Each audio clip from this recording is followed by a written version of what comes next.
Hey everybody, what's going on? This is George, the Jester, Pablo, however you know me, however you see me or wherever you find me at, you know my name, you know what I am. This is episode 1 of, we calling it Just an Hour or Talking with Jester, something, we'll figure this shit out. But I got, for the first episode, I got 3 of my good friends here. I have my man, Mitch. Say hello, bitch. What it do? I got the homie Tony. Been my friend forever and ever. And I got, if you know me, you know Phil, because we always around each other. So Phil the shooter is here. So if you would like, y'all can introduce like what y'all do or however you want to do that, if that's what you want, or we can just get right into it, however you want to do it. All right, well, ladies first, I guess. So yes, my name is Tony. On Instagram, I'm Sticky Carmel. I've known Jester or George for a very, very long time. Honestly, only through Instagram. But we have became such good friends. The relationship has definitely built over the years. He's definitely someone that I trust. But for me, I am definitely, I would say an introvert, extrovert. So it's sometimes gonna get complicated with me. But I also work in retail, which I love. I love managing people and managing businesses. And I'm fucking doing this quarantine thing. That's it. Drinking a lot of scotch. That's right. Every day.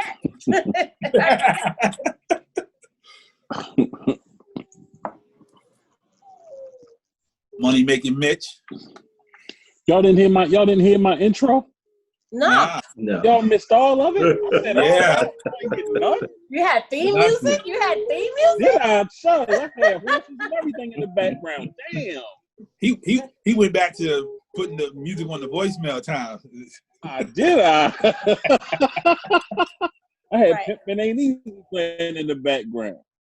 But no, I'm Mitch. I'm a barber, Baltimore, 44 years old. I'm just out here, man, trying to take it easy, stay out the way. Stay out the way. Tell me y'all got that. we got to stay out the way. Oh my goodness. That's it. Phil? Yes. Oh, okay. So I really have to We have to talk this time, Phil. Take the podcast. Usually I don't do this. but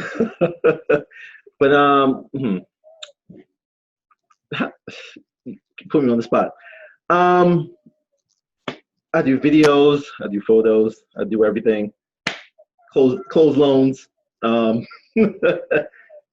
of 2. Too old to have another one. Never too old. Yeah, trust me. Yeah. 40 was the max. 40 with a 2-year-old, that's pushing it, And I'm here to support, as always. Thank you. So if I ever become famous, 9 times out of 10 it's Phil's fault. So. Yeah. Hey Phil, don't feel bad. I'm 44 with a 6-year-old, Jack. You know what I'm saying? My only one. Well, my children are 11 years apart. So wow. Yeah. So when that one was ready to go off to college, the little one was just starting first grade. That's me and my sister. I graduated from high school. She graduated from kindergarten. Same right. See? Same week. Wow. So, as you can see, we're all in different points and aspects of our lives right now. All my friends are doing well. I'm so proud of you guys. Me, I'm not doing anything. I just sit behind the desk all day, but it's whatever. I'm gonna get to y'all one day. That's what you do when you're over 40. So, right. Yeah. So first thing first, how's the mental with this quarantine? Mine is a lot better now that I'm back at work. Okay. So real. That's right. You are. Yeah, you back in the building. Okay. Yes, because, bruh, sitting around here, I mean, you know, I was doing a little bit here. And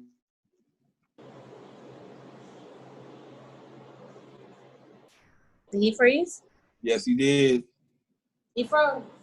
Oh, Lordy.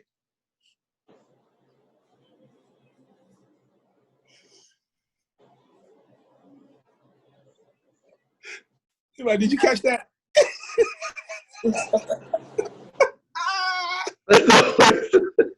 Y'all get frozen at the worst moment, right? Miss Tony, how was your mental? You can fix that later. I honestly like it. Okay. I don't miss people that much. You know, I miss my family and my friends and, you know, co-workers and that, but I don't mind being home. I don't mind being home. I don't mind setting my own routine every day versus, okay, this is the schedule for work and let me go to work because that's the schedule that I need to have for that. So I did appreciate that. I live in Jersey now, but I'm from Harlem and I work in Midtown Manhattan. So New York is still closed. Yes, very Harlem. But New York is still closed down, and I'm not sure when my retail location is actually going to open back up. Oh, okay. We got to kind of wait to the whole, you know, the protesting and making sure no more looting is happening just so we could be safe to open our doors. Okay. But other than that, quarantine was good. I mean, I was just stuck in my apartment with my 15-year-old. Gotcha. He kept rolling his eyes at me because he was tired of looking at me. But, you know, it was good. I mean, I'm just happy that I was able to stay healthy, you know, and mentally I was all right. I still have a job, you know, I still have a job, and I work in retail and I still have a job, which is great because a lot of people got laid off. And I think my mental would have been, of course, fucked up if I would have got laid off, you know? But quarantine's been good. I gained weight. I don't know. I think we all did a little bit. Gained so much weight. So doing yoga, still meditating every day. You didn't gain that much weight. I gained a little. Yeah. I got a little onion now. Okay. Finally. Finally. Finally. Yeah. Okay. Yeah, I thought I was gonna like it too, but after a while, I felt like I needed some people. You know what I mean? Like I needed to be around. You know, and you know me. Like I'm like, I don't want to talk to you. I just want to stay to myself. Leave me alone. But I think after like this third month, I think this is like the third month now. Like I told my boss, like I'll sit outside the building and work. Like that's how it is right now. I do not want to be home. Like me and my dog just look at each other. I'm tired of looking at my dog. Like I'm about to sell her. Like but yeah, the first couple months I was good, but yeah, this last end, my mental was killing me. Like I really need to I need to break this routine that I'm in right now. Yeah.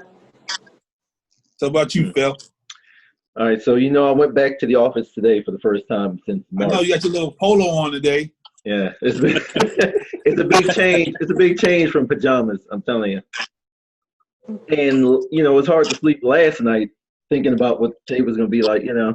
But it actually turned out to be not too bad. And you know, once I got in there, it's like, oh, got right back into it. And you know, only thing I'm not liking is the whole wearing a mask around the office. That seems a little weird. Yeah. They said that's what we have to do when I get back. Yeah. As long as you're at your desk, you're fine. Once you get up, you have to put a mask on. Yeah. Okay. So, obvious question. Well, it's not obvious. It's obvious to me because I'm nosy. The dating situation for everybody, you know, over the age of 40, it's a little different. I mean, like, matter of fact, it's a lot different from under 30 and over, and I mean under 40 and over 40. So, what's y'all's situation? You have to be more specific. You got to be more specific, no, bro. Are you dating? You got somebody there? You got a quarantine babe? Like, what's going on? Like, yeah, it rotates, bro. You know what I'm saying? And at our age, well, at my age, you have to be careful of who you meet because, like, most of the women in my age group that have like teenage children, I ain't trying to be funny. Like, it seems like mostly any kid, I tell people, mostly any kid born after 93, or honestly, I think they either got lead or something. Like, y'all know. I ain't trying to be funny, yo. Like, it's something wrong with all He these said they got young the cats. vaccine shot. like for real, yo, these new niggas, like, it's something really wrong with them. No, Yo, listen, like, I can't. Right. My 15-year-old, I really do think, and so he's maturing now. But I really think he had ADHD. Like, he was so hyper. Yeah. All the time, you know.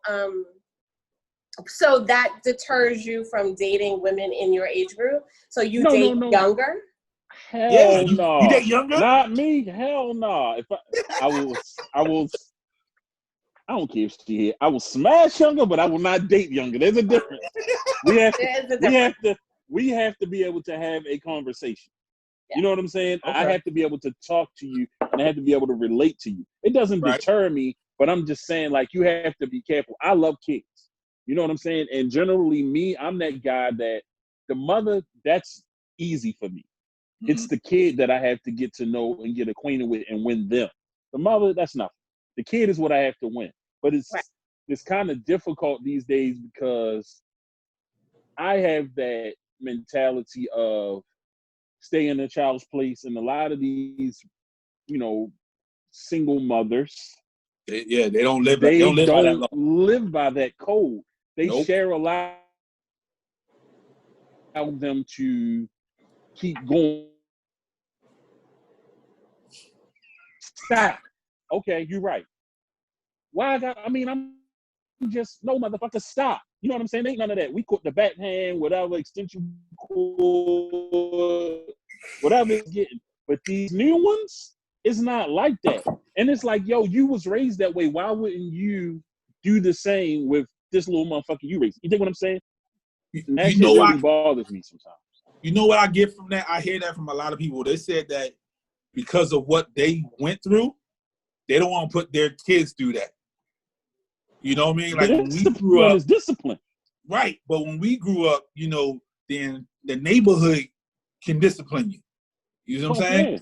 So they was like, they didn't like that when that happened to them. So there's like, nah, we're not going through that.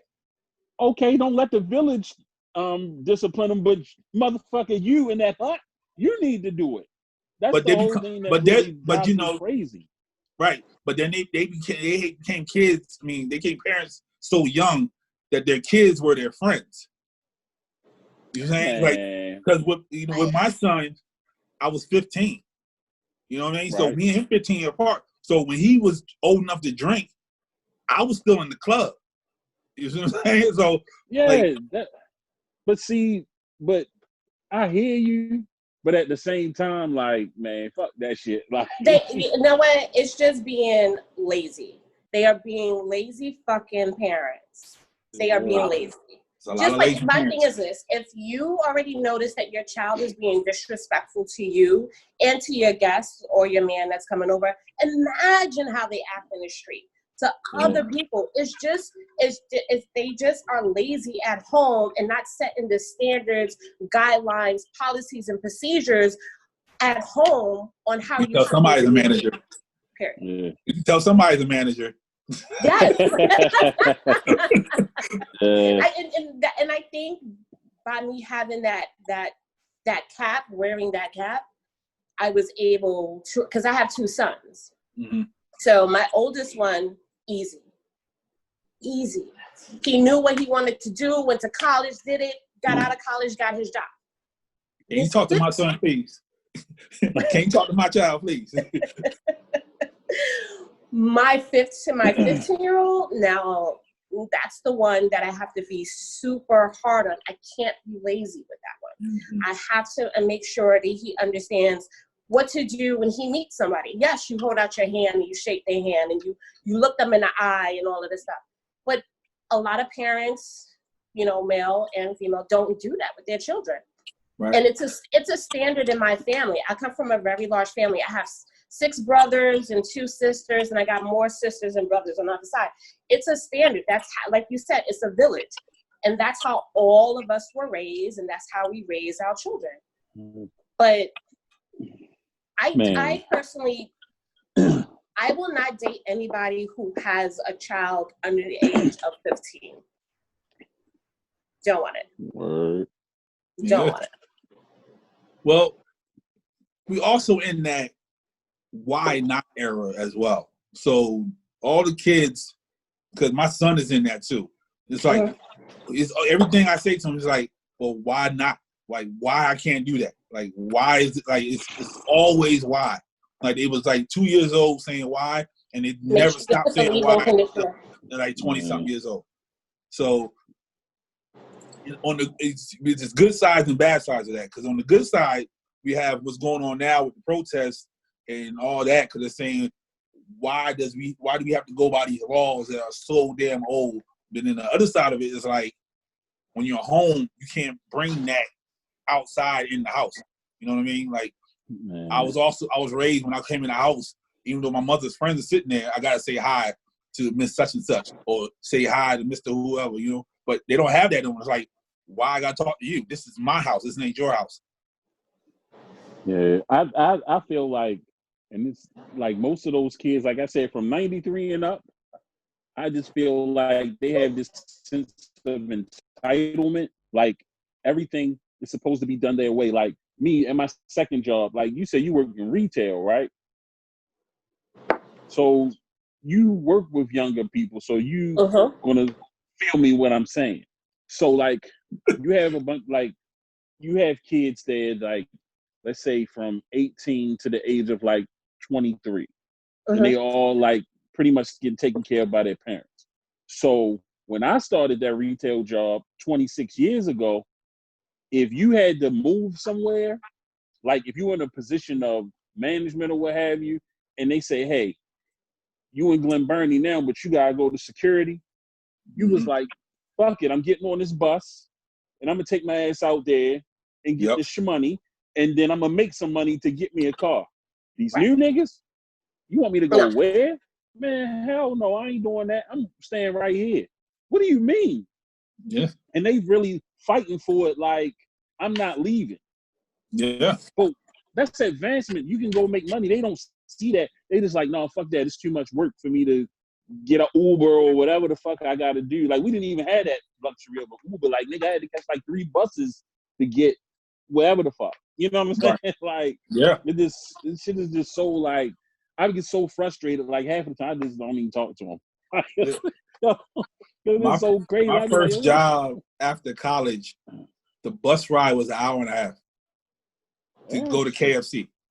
Like, that's $5.15 an hour. I rode a bus for an hour and a half. Right. You was making $5.15. You was rich.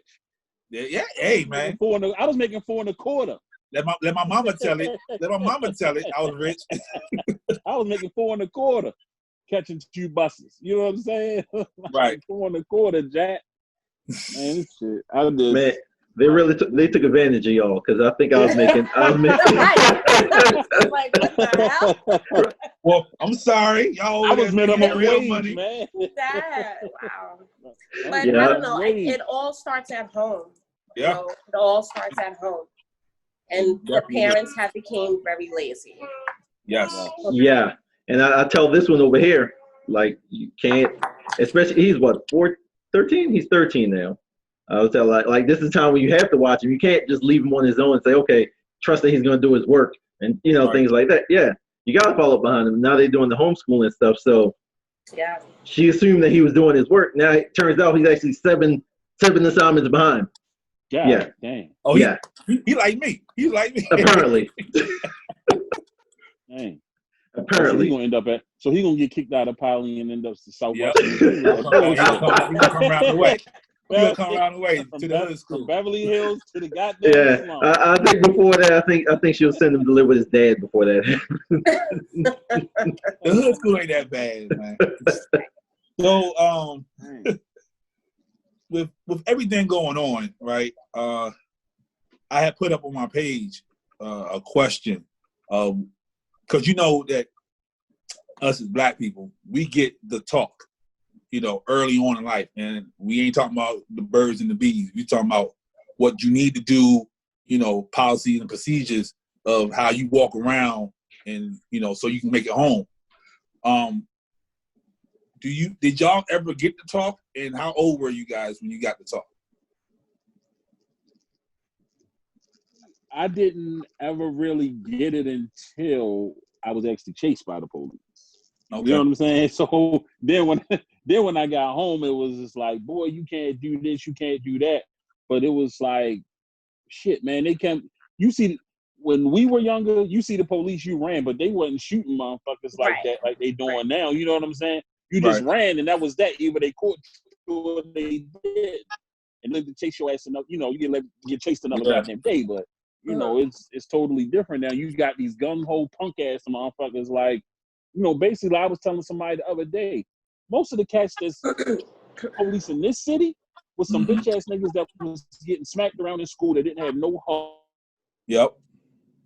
Oh, he's frozen. I know some of these niggas. You know what I'm saying? I went to school with some of them. I grew up with some of them. And yo, you was a whole bitch, but now you tough because you got that gun in that bag. But you take that shit off, like my nigga Ren said. Take that gun in the bag, y'all. We can see what's up. We go at it, punk, and I'm gonna fuck you up. You know what I'm saying? Like, that's just what it is. But it's, man, yeah, it's different now. So like I didn't have to have that. Like I keep hearing people say that, but I didn't. My parents didn't really have to have that conversation like that. You know, it was a different type of conversation. Like after I did something, like, boy, you crazy running from the police? You know, blah blah blah. But it wasn't one of them things that, son, listen, when you go outside, just make sure you complying and none of that shit. Nah, hell no, because I was bucking. Like, fuck that. I'm not going away from here. You're going to have to catch me.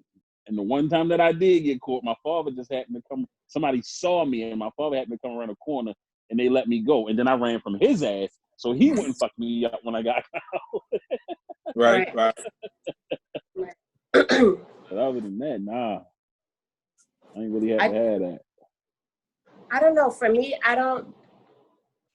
my mother, I don't think she gave any of her 9 children the talk. But I think because of where we grew up, it was kind of like you just had to learn because, you know, I grew up in the crack era. Yes, you did. You know what I'm saying? And grew up in Harlem during the crack era. So you just kind of, you just saw what was happening in your hood far as the crack shit. But then you saw how fucked up the cops were treating, honestly, the drug dealers, which we thought were heroes. And now, you know, we were looking up. They had the cars, they had the, you know, they were cute, they had the money, they had the gold. And then, you know, you would see the vans with the cops just run out and just take all of your heroes. And that's the fucked up part. Those were our heroes, like the drug dealers, you know? My first incident, like with police, I think I was 20 or 19. The thing with this is that I grew up in Harlem, but I went to really good schools. My mother was able to put her children in really good schools. So I think I was a little bit jaded to think that it can't happen to me. Because I'll know how to talk to the cops. I'll speak proper. I'll know how to write down exactly what I saw because I knew how to write well. Right. But until the cops stopped me one day, I was going to a club in Midtown Manhattan, and they pulled up, and it was like, "Put your hands on the wall." I'm like, "That wall is dirty. You want me to put my hands where?" So that was the first time. Have I seen like people get shot in front of me? Yes. Have I seen people get shot in front of me by police? Yeah. But my mother never taught us. It was Right. just like, you're going to learn because you see it in your neighborhood, Right. you know? Yeah. So, But I'm sorry, go ahead. I mean, the bad part is now that, not bad, but now you have to speak to your children about that. Mm-hmm. Like, I have to talk to my sons and say, okay, you need to say, I don't have a weapon on me. I'm gonna put my hands up, or you tell me when you want me to get my ID out. It's Right. It's crazy. It's hard. It's hard. So, yeah. So when I was real little. I was probably like 6 or 7. No, not even that, because my father wasn't even there. So like, probably like 6. My father got beat by the police, and he came in the house, and my mom was like, was tending to him, and I was like, so what happened to him? He's like, well, the police beat him up, and I was like, why? It's like, because he wouldn't tell them what they wanted to hear, and I was like, so why didn't he just tell them so they wouldn't beat him up? I'm 6, I don't know anything. And then my mom sat me down and said, sometimes you get beat whether you talk or not. So it's best that you just don't say anything at all and take the beating. At 6. And then as I got older, my mom was like, yeah, never run from the police. And then growing, I used to stay with my cousins in Brooklyn, and my aunt would give me the talk, like, hey, be careful out there, keep your hands, in front of you. Never run, because if you run, they're going to beat you just for running. And I never listened.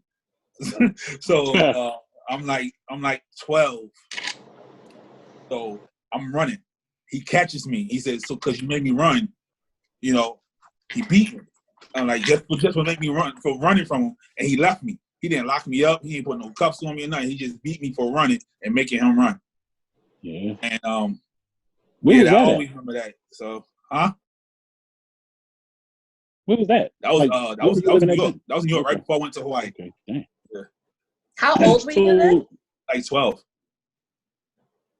So like, hey, Tony. So in your neighborhood, did y'all like personally know the police? Like y'all knew them by name and stuff? Yeah. Okay. Yeah. Definitely. I mean, I grew up Okay. in the projects, and normally by a projects in New York City, there's a police station. Mm-hmm. So you basically know those cops, Right. But we called all of them one time, one time's kind of run. Right. But during that time, my mother, she didn't allow me to go outside. I don't know, she didn't allow me to go out. My brothers can go out. Of course. Of course. I wasn't able to do anything. So certain shit I was sheltered to. Mm-hmm. And I think that's why I had it in my head that I could always talk my way out of a bad situation. Or no matter if you have a better education, you can always get by no matter what. And it's funny because when I sent my oldest son to college, I had to have that conversation with him because I was like, listen, you're about to have a serious culture shock. You're leaving high school, which is predominantly Spanish and African-American. You're going to school, which is predominantly white. You're about to have a serious culture shock. Yep. Are you going to be okay as a young Black man in the school? So I had to check on his mental a lot with that. He did okay. Yeah. He did okay. But it's so funny that I didn't really realize how much, going to really good parochial schools was going to really hurt me. Mm-hmm. Because I kind of lost touch of some of the culture during, like, in my 20s and in my teens, of really understanding what's going out there and what to be aware of. Like, I understood crack because I dated the drug dealer and all that, but the actual fucked up shit that really goes on as far as like racial and the cops fucking you up. I was just really kind of oblivious to it in my late teens and early 20s. Yeah, and you know what's weird? I had to have that talk with my son too, because you know we put him in pretty good schools here, but he still lived, you know, in the hood. So when he got into Penn State, I was like, this is different. Like, don't you know what I mean? Like, don't be like me. He's like, what are you talking about? Like, I left here, went to school where there was like probably 20 black kids total. Yeah. And I brought the Baltimore mentality with me, and I ended up leaving. And then, you know, in one year, out the other. He did 2 years, and then it got too much for him, and he came back home. But yeah, I had that same talk with him. Like, this is different. But it's kind of hard not to be you when you know what I'm saying? It's a way to turn it on and off, but at some point, like, you don't want to lose you. You dig what I'm saying? Like, us as black people, that's the hardest thing. To lose you. You know what I'm saying? Hitting that switch. Yes. Hitting that's that hard switch. to Like, lose you. yeah, like, you feel like you got soft. Somebody that took your heart. You not who you were. So it's like, nah, these niggas gotta know this me. This is what I do. You know what I'm saying? But it's so tough for us. It's just like us. I'm sorry. Go ahead, Phil. No, I was gonna say it's just like getting into a relationship type thing. You know? Yeah. Yeah. Trust me, I try to change. You know. Right, but you are. You say you got to play away. You got to come in and be this other dude, like exactly. You gotta buy flowers, you know, stuff like that. You know.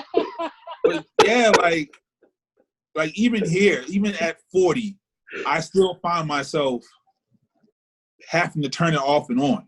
You know, like no doubt. Like now I'm in my house. I'm fine. I'm perfectly fine. I got trees and grass and all that. But if I go back, you know, around the way, even my vocabulary changes. You know what I mean? Like even when I go get a haircut with Mitch, my vocabulary changes with Mitch, and then when I leave, I put it back on. You know? Yeah. And the sad part is that Mitch is a hood all the time. No, I'm just. See what I'm saying? But, yeah. You know, like, it's almost like it's like a shield for me to turn that on, and I'm always, you know what I mean? I'm always looking around, making sure nothing happens, and then I'm just comfortable here, and this is just who I am, and I speak. I use my INGs and my ERs and all that other good stuff, but. You know, but when I go see Mitch, it's like, yeah, how you doing? Right. Down here, you know, like, right. So you gonna blame it on me? Yeah. So like when I talk to Phil, you know, it's all proper because Phil is. Hell no. Phil went to the jail with you, but I ain't trying. Right, I understand, but no, because even back then, Phil had a proper way about himself. And he never changed no matter what I did, no matter what I said to him. He was Phil the entire time. You know? Oh, shit. Like, I can be like, yeah. He's like, so the question is, hey, how George. are you? Right, exactly. See? Exactly. Nobody says exactly. I only text exactly. I don't say. I'm sorry. So which person are you bringing to the table when you're dating? Like, woo, yeah, Phil. Oh, I'm bringing. He thought we on mute the whole time. Nah. Oh no, I'm still bringing it. I'm bringing the best. I'm bringing the best. You know, I'm bringing the best always. He's like, I'm bringing the best. I'm bringing the best. I'm bringing the best always. You know, see how it's a Jamaican thing. You know. Oh, okay. Yeah. I think you should bring both of them, though. I think you should bring both of them. That always comes out 5 years in. You always have to bring both. That come out 5. You wait till 5 for the match to come off. Still backhanded them after 5 years.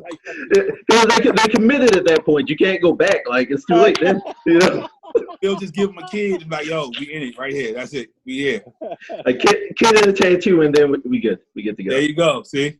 Ah, that's terrible. That sounds so bad. That sounded bad. What you doing, Jim? I gotta bring both of them. I'm sorry. Gotta bring both of them.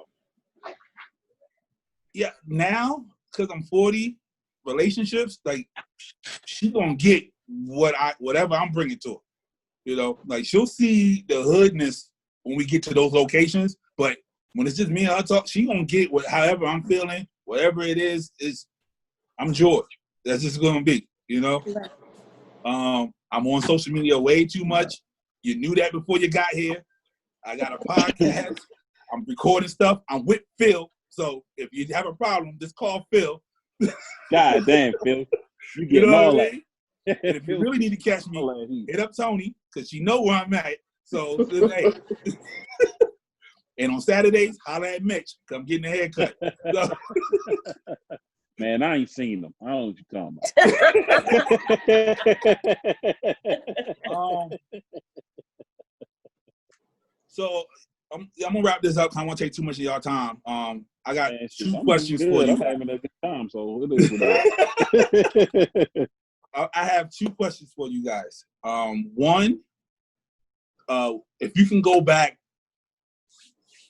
25 years, what would you tell that younger you? Oh, God. Man, I was 9. I wasn't shit. You were 9? I wasn't in. Oh, hold up, shit. My math wrong. Shit, 25. Yeah, damn. 19. My God. My bad. 19. Woo. Man, 19. I was a motherfucker. I was in barber school. I was hot, boy. I had it all right, man, do 20 years. Go back 20 years. How about that? Shit. Nice round number. That's a little bit better because man, I was still on fire then though. I would tell me, man, at 24, I would tell myself, don't spend so much money on Bible service at the club. That would be the first thing. Because I could have saved a lot of money, man. I bought a lot of bottles of Jose Cuervo at the club. Jesus. Spending checks for no reason. Yeah, back then I was jamming though. I had 3 jobs, so I was good. I ain't had no bills. I was right. Man, right. I was living. But I would definitely tell myself to save more money. I would definitely tell myself that. Save more money. And God, I was on fire though, yo. Other than that, like, I wouldn't even, I'm not lying. That would be the only thing I wouldn't even change that. Because I was on fire, man. That was love. I was hot. Okay. So they saved money. Sheesh. Those are good years. You got me reminiscing, boy. Then you see the little wave coming from. Yeah, I saw that. Yeah. How about you, Miss Tony? 25-year-old Tony. I would definitely tell myself, do not fuck up your credit in your 20s. Don't fuck it up in your 20s. Don't fuck that shit up in your 20s, because then in your 30s you're trying to learn how to fix it and what you got to do. I was scratching and surviving in the 30s. Right, exactly. Like, don't fuck it up in your 20s. Because I think in my 20s I felt like I was invincible. Nothing can harm me. I'm gonna be okay. I can bounce back. You know, everything that I pretty much wanted to do, I did. Also, I would probably tell myself not to stay in those relationships that long. Like, don't do fucking bids. Yeah. Get out. I'm trying to tell my son that. Like, he's doing long-term relationships. No. Like, you need to relax. Don't do it. Oh, like, man. my son is 26. He's been with his girlfriend for 10 years. Yo, stop him out. But that was me. That was me. Like, I have this problem with these long relationships. God damn. Phil getting highs right now. He never been in a relationship that long. He don't know what to do. Shit. Me neither. God damn. I've been very close. Okay, very close. 16 to 26, the same motherfucker. Yeah. Yo, what the hell, but for me, in my 20s and my early 30s, like I've been proposed to 5 times. 5 fucking times. 6 is 5 coming. times? 6 is coming. I don't even know if I want it. But the thing is, what Della Reese say, yo? Yeah, what Della Reese say, you throw it up in the air, turn into sunshine. She I'm said telling 5 times. Dog. when this video drops, 6 is coming. I'm just letting you know that right now. She said 5 times. But it's the whole thing of not. I don't wish I didn't stay in those relationships so long. Like I did a 10-year bid, I did a 8-year bid, I did a so pretty much my whole entire adulthood life, I was in a relationship, trying to master that, trying to master how to raise a child, like a serial monogamous. And so what happens when that's how I feel it. shit, when you do shit like that, you don't really start learning yourself until like late fucking 30s, going into the 40s, and then you're like, oh, I love life. Pour some scotch. I like it. He was a I whole love serial, feel the same way. monogamous. Wow. Feel the same way. That's my man. So your son ain't had no strays or nothing. Your son ain't had no stray, no nothing. Just I mean, 10 years I mean, he went to college and he did his thing. It is what it is in college. Oh, okay. Yeah, it is what it is. Yeah, it is what it is. They're still together. Hey, man. Hey, Phil. I'm just I went to college twice. It is what it is. It is what it is. So how about you, Phil? You know, it's funny. It's funny because as soon as you said it, I thought the exact same thing everybody else said. Save more money. Yeah. Save more money. Because you know me. Yeah, I did that. You spend all the money. Spend all the money, Phil. Yeah, I always have I don't know. Sometimes I feel like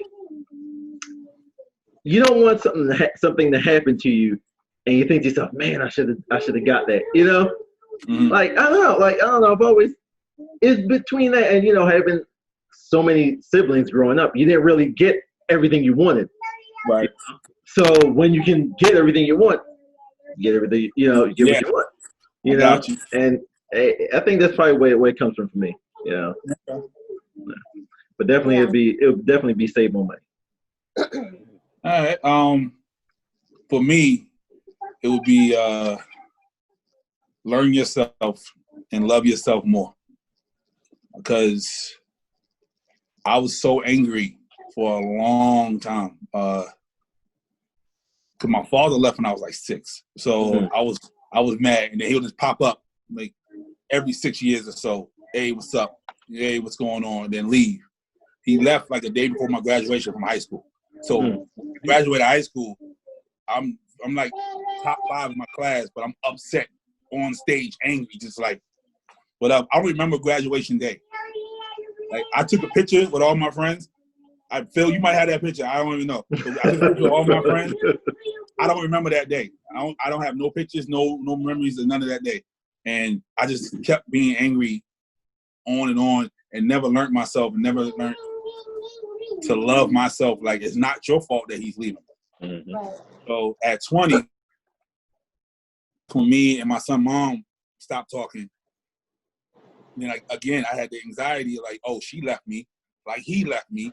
So I just kept being angry. I carried that anger through my 20s, and I was just a wild boy for no apparent reason. Yeah, separation anxiety is like some real shit. Right. And people don't understand that. That's why on my page, I try to show that like what you're feeling is natural. You don't got to hide that no more.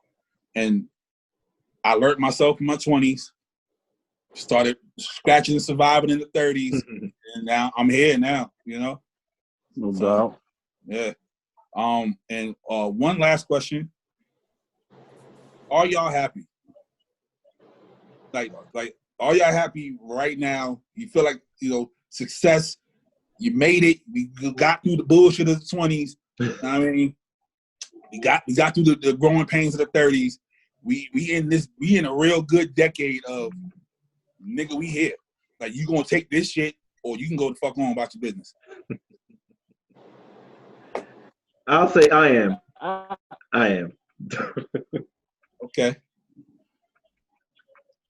I'm good. I wouldn't use the word happy because I'm not 100% where I want to be, but I'm good. I'm comfortable. You know what I'm saying?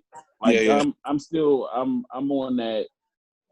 I'm here. It's me. Basically, how you say, just the nigga you gonna get. But at the same time, I feel like there's more that I can accomplish or have to accomplish. Okay. So I'll go with that. I think I'm happy. This is the first time in my life where I'm able to make a lot of decisions that I don't have to see how it affects other people. Mm. You know, I'm not dating anyone. My oldest is 26, my youngest is 15. So I can just make all these. If I want to purchase a pink couch, I can purchase a fucking pink couch because it makes me happy. I'm gonna DM you and take you wallet. I can purchase a pink couch. I don't have to think about I'm living in a household with my 2 sons and and a man, and I have to ask them what they want. I can do anything I want. And Right. it really honestly feels happy. good. I wish I could do that. Nah, Phil, we ain't there. You know, that part I do love. So maybe I am happy then, because Okay. Right. Like it's me. I can do the fuck I want. Right. I really appreciate that part. Like, I don't have to. Any decision I make is all for me. I don't have to think about what would he think if I did this. You know, for right now, it's good for me right now because I haven't done it. Like I said, I did bids with guys, long relationships. So I'm happy right now. Yeah. Okay.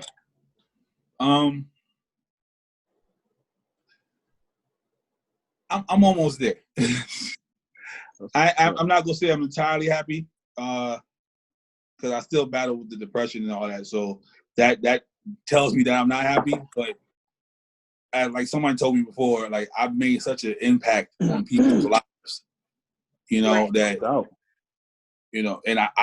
leaving a legacy. Besides my son, I'm leaving an actual legacy. Like if something should happen to me today, there will be like 1 million Jester RIP posts on Instagram, and that's ridiculous. Like I'm just a regular old dude that goes to work and goes to sleep and eats Nutter Butters and with milk. That's it.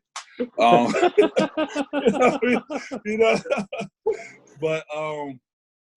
I'm proud that I found my purpose, and I'm definitely helping other people so they want to go through what I've been through, and I'm almost there.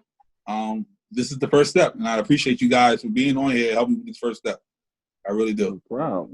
No, it's just funny. Like I just sit back and think of me and you, we met on the first Instagram, the real nigga Instagram, where it was only iPhones, and I stole like your first meme back in fucking what was that 2009, 10. Yeah, bro. Like, it was something written on the shit about stealing. I'm like, bro, can I use this right here? Yeah, I remember that. He's like, sure, go ahead. Tony not that far behind you though. Like you really. No, I've been following you for a long time. Yeah, so you really, you turned this motherfucker on his ear, yo. You definitely should be proud of that and not anything else. Fuck that shit. That's for sure. Yeah, like Tony's not that far behind. I remember me and her going back and forth because she was like, she'll put Harlem in all caps on my page. I'm like, so why are you yelling at me? She's like, I'm from Harlem. That's why. Yeah. And Phil, like I said, me and Phil known each other, since the jail. Yeah, man, like. Yeah. So listen, guys, I'm about to get off because Jaden, that's my 15-year-old, and we're gonna go watch the sunset from the rooftop and eat some ice cream. So that's that freedom. Okay. Thank you, Tony. Appreciate you. Thank you. It was great. All right. I'll see you. All right, later. Okay. Bye. All right. Bye. Yeah, man. Alrighty. Oh, definitely. Thanks, down. Phil. I'm definitely down. No to do this problem. again. No problem at all. So No problem. Just let me know when to be there, bro. Got you, man. No problem. I enjoyed the shit out of this. Yeah, I might see this and think that I talked about their fucked up ass kid, but yeah, I just freestyled this one, But the other ones, yeah, I'll definitely have like other questions and all that. But I just want to get this one out the way because everything going on in the world. So, but yeah, man, thanks again, man. Yeah, no problem. Like I said, let me know. I'm readily available for shit like this. Appreciate you, man. Appreciate it. I'll let you know when Phil puts it up too. All right, that's what's up. All right.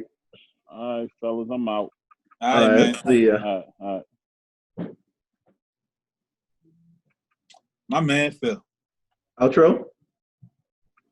Well, I legit don't know how to begin or end this. I do not know. But